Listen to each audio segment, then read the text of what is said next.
सखी स्त्री बने थे, पता नहीं? झांसी में, भारत में झांसी में हनुमान जी महाराज का एक बड़ा प्रसिद्ध और बहुत प्राचीन मंदिर है, सखी के हनुमान जी। सुने कभी? हाँ, वहां हनुमान जी महाराज स्त्री रूप में विराजमान है। हाँ, उसका श्रृंगार होता है। बहुत सारी अलग अलग कथाएं हैं, शास्त्रीय कथाएं भी हैं, पर वहां पे जो भगवान रामचंद्र महाराज का धाम है झांसी के बगल में, हाँ नहीं, राम राजा सरकार, वहां से एक बाबा थे, उन बाबा का नाम था सखी बाबा। तो वह मूर्ति ले जा रहे थे, ओरछा है ना, हाँ ओरछा, राम राजा सरकार, वहां से ले जा रहे थे। तो इस झांसी के इस प्रांगण, तब तो जंगल आदि रहा होगा, तो तब श्री हनुमान जी महाराज को, और वो बाबा का नाम था सखी बाबा, तो सखी बाबा से वो फिर हनुमान जी महाराज वहीं स्थिर हो गए, वहीं पर रुक गए। इसलिए सखी के हनुमान जी, झांसी आप भी जाएं, झांसी में बड़ा प्राचीन बहुत ही प्रसिद्ध मंदिर है सखी।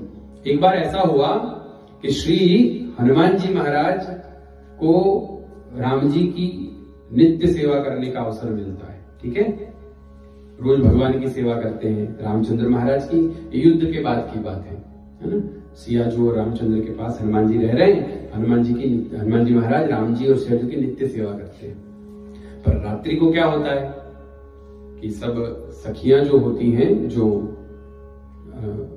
सिया जी की अंतरंग जो सखियां होती वही रहती हैं रात्रि को तो हनुमान जी को फिर बाहर रख देते हैं। तो हनुमान जी महाराज को बड़ा वियोग होने लगा, राम जी का अत्यंत वियोग होने लगा, और उस वियोग में हनुमान जी महाराज कहते हैं खाना पीना छोड़कर थोड़े दुबले पतले होने लगे। तो सीता जी ने एक बार पूछा कि हनुमंत वत्स, तुम तो अच्छा, मैं इतना अपने हाथ से भोजन कराती हूं तुमको, तुम इतने दुबले पतले क्यों होने लगे? माता को तो चिंता होती है ना। और राम जी ने पूछा कि क्या हुआ हनुमान? और हनुमान जी महाराज फूट फूट कर रोने लगे। बोले क्या हो गया, क्यों रो रहे हो इतना, बताओ। हनुमान जी ने कहा महाराज आपसे क्या छिपा है, मैं रात भर आपके वियोग में रहता हूं, मुझे शाम के समय सखियां निकाल देती हैं, बंद कर दे दरवाजा कि अब तो अंतरंग समय है, अब आप नहीं आ सकते। तो आपसे जो वियोग होता है, उस वियोग के कारण मैं अपने जीवन को, मैं नहीं लगता कि मैं ज्यादा रह पाऊंगा, मैं सहन नहीं कर पा रहा हूं महाराज, इसलिए मेरा शरीर इस प्रकार से दुबला पतला होता जा रहा है। सीता जी ने बहुत प्रेम से अपने कर कंज को, अपने कर कमल को हनुमान जी के सिर पर घुमाया, हनुमान जी की पीठ पर घुमाया, और जैसे ही घुमाया हनुमान जी के अंदर से एक सखी प्रकट हुई, उसका नाम है चारुशिला। हाँ, और फिर उस सखी को रात्रि के समय सियाजू के अंतरंग में रहने का अवसर प्राप्त हुआ, ताकि हनुमान जी के प्रति रूप में चारुशिला रहे और हनुमान जी को वियोग ना हो। ऐसी भी कथाएं संत लोग बताते हैं।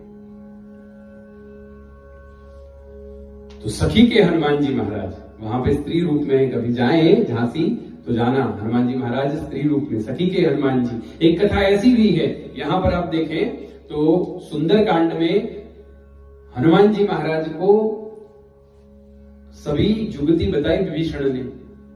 जुगती में क्या बताया पता है? बोले तुम अशोक वाटिका तो जा रहे हो, किंतु वहां रावण ने ऐसी माया करके रखी है कि वहां कोई पुरुष रावण के अलावा नहीं जा सकता। तो तुम जैसे जाओगे तो उनकी माया के कारण सब हो जाएगा। तो हनुमान जी ने सोचा क्या किया जाए। तब विभीषण जुगती बताता है, क्या कि तुम तो सभी माया कर सकते हो, सब रूप ले सकते हो, अष्ट सिद्धि नव निधि के स्वामी हो। तो हनुमान जी महाराज कहते हैं एक स्त्री का रूप लेकर अशोक वाटिका में प्रवेश हुए, तब सखी बने, तो वह सखी के हनुमान जी महाराज। ऐसी भी सुंदर सुंदर कथाएं शास्त्रों में।